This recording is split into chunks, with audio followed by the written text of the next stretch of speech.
And అలాగే చిరంజీవి గారు అంటే ఈ రోజుల్లో మీరు నిజంగానే ఒక పెద్ద ఇన్స్పిరేషన్ అని చెప్పడానికి ఇంకొక రీజన్ ఏంటంటే మాకు తెలిసింది మీరు 105 జ్వరంతో కూడా సాంగ్ని ఒక 3 to 4 days వర్క్ చేసి కంప్లీట్ చేసి అండ్ ఆ తర్వాత వెళ్ళి హాస్పిటలైజ్ అయ్యారని విన్నాము. అది ఏ సాంగ్? అది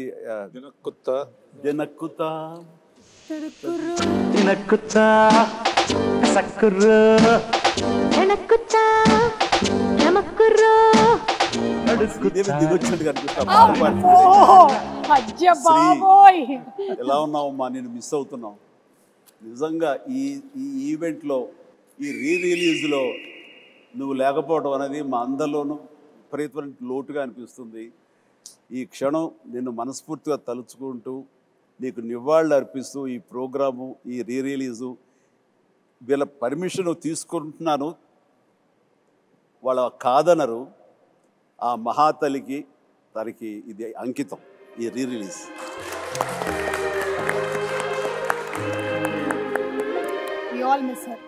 తను మళ్ళీ గుర్తు చేసుకుంటూ ఆ సాంగ్ అప్పుడు అది last song of the film. అది ఆల్మోస్ట్ May 9th రిలీజ్ అంటే కనుక ఎగ్జాక్ట్లీ 10 days ముందు ఇది సాంగ్ పెట్టారు, లాస్ట్ సాంగ్. నాకు ఏదో ఒంట్లంతా నొప్పులతోటి ఫ్యూరిష్గా అనిపిస్తుంది. అయినా సరే first day shooting, second day shooting, ఇది సెట్ సాంగ్ కాబట్టి ఇంకా బాగా తీయాలని ఎక్కువ మంది పెట్టారు కాబట్టి ఇది ఇంకొక 4-5 days ఎక్స్ట్రా షూటింగ్ జరిగింది. సెకండ్ డే నుంచి ఓపిక ఉండట్లేదు, చూస్తే ఫీవర్గా అనిపిస్తుంది. మేకప్ రూమ్లో కూర్చుని ఖాళీగా ఉన్నప్పుడు డాక్టర్స్ దీంట్లో ఆ ట్రీట్మెంట్ తీసుకుంటూ మళ్ళీ పిలవగానే మళ్ళీ అక్కడికి వెళ్ళి ఆ సుందరం మాస్టర్ గారు ఉండేవారు, ప్రభుదేవ ఉండేవారు, డైరెక్టర్ గారు, వీళ్ళందరూ కంపోజ్ చేసిన సాంగ్ని దెన్ అండ్ దేర్ ఓన్లీ ఎక్కువ రిహార్సల్స్కి వచ్చేసి ఓపిక లేదు, ఫటాఫట్ చేసేసి మళ్ళీ కుర్చేసి కూలబడిపోయేవాడిని. ఇట్లా డైరెక్టర్ నా మీద జాలేసి కొన్ని షాట్లు చిరంజీవి లేకపోయినా పర్లేదు శ్రీదేవితో మేనేజ్ చేద్దారు, కొన్ని చేశారు. కొన్ని నేను తప్పనిసరిగా ఉండే చోట్ల మాత్రం నేను చేశాను.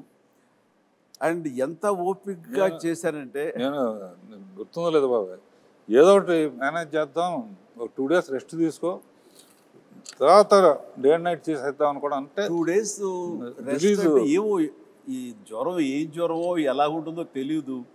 అండ్ ప్రొడ్యూసర్ ఆయన ఫేస్ చూస్తుంటే పాపం ఆయన కూడా రెస్ట్ తీసుకోవాలంటే ఉంటారు. ఇది ద బెస్ట్ రిలీజ్.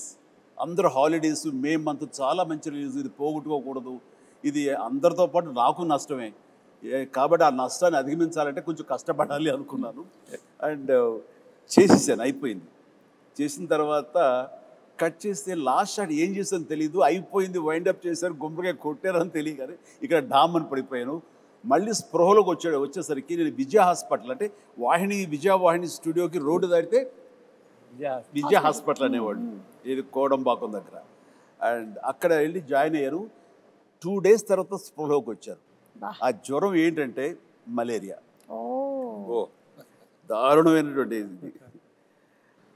అలా చేయాల్సి వచ్చింది, చేయాలి అంతే.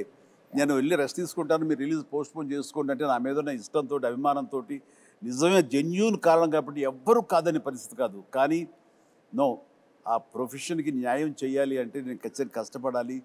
అదేదో పర్వాలేదు నాకు అంటే ఓపిక ఉన్నంత వరకు లాస్ట్ మినిట్ వరకు చేసేసి ఫినిష్ చేసాం.